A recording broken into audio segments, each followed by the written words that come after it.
Hello, lovely people, and welcome back to Confidence and Cappuccino.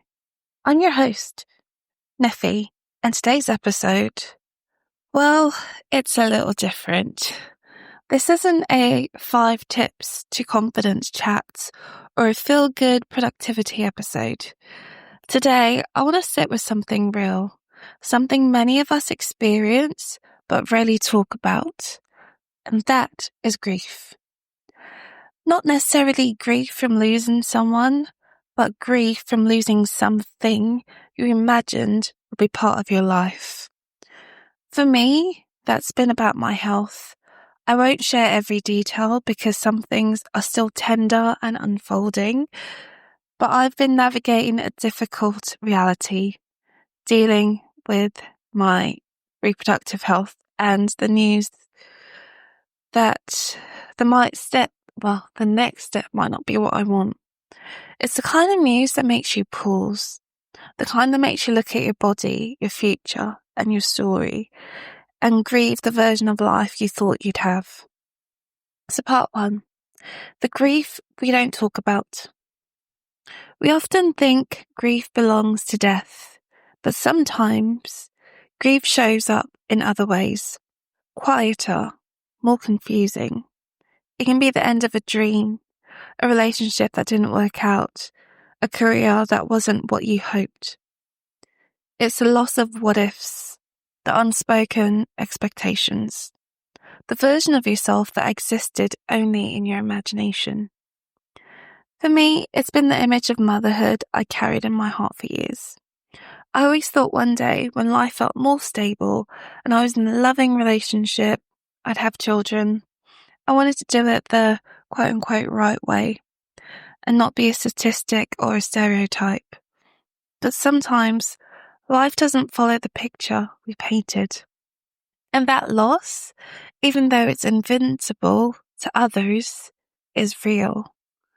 You find yourself grieving things people can't see, like the name you imagined giving your children, or the way you thought your body would one day create life.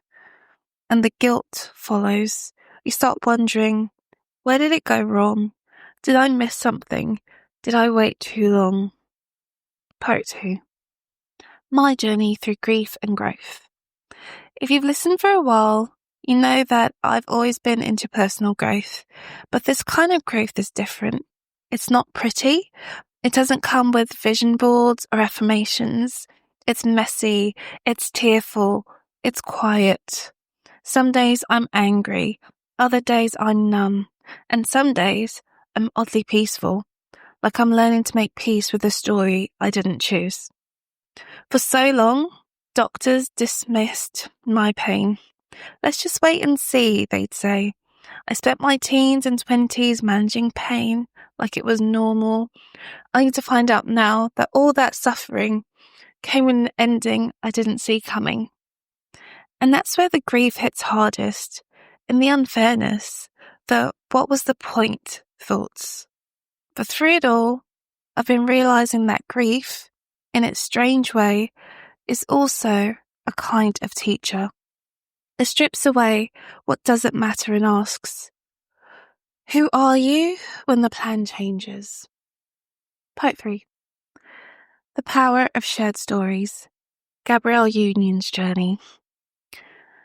When I was processing all of this, I found comfort in reading other women's stories. One that really touched me was Gabrielle Union's. She's spoken openly about her struggles with infertility, miscarriages, and the emotional toll of wanting a child so deeply while her body kept saying no. She once said in an interview, "The experience of not being able to carry life has brought me to my knees more times than I can count." That honesty struck me, not because she's a celebrity, because she allowed herself to feel. She didn't wrap her story in glitter. She didn't make it inspirational for the sake of others. She made it human. And that's what I'm learning, that we don't owe anyone polished grief. We owe ourselves honesty. It's okay to say, "This hurts," without a motivational quote to follow. Sometimes bravery looks like just getting through the day without falling apart. Part 4. Redefining hope. Grief has a strange rhythm. Some days I'm okay. I laugh, I work, I record this podcast. Other days it sneaks up on me, a wave that crashes out of nowhere. But here's what I know now. Hope doesn't always mean getting what you wanted. Sometimes it means finding new dreams in unexpected places. Maybe my story won't include motherhood in the way I imagined,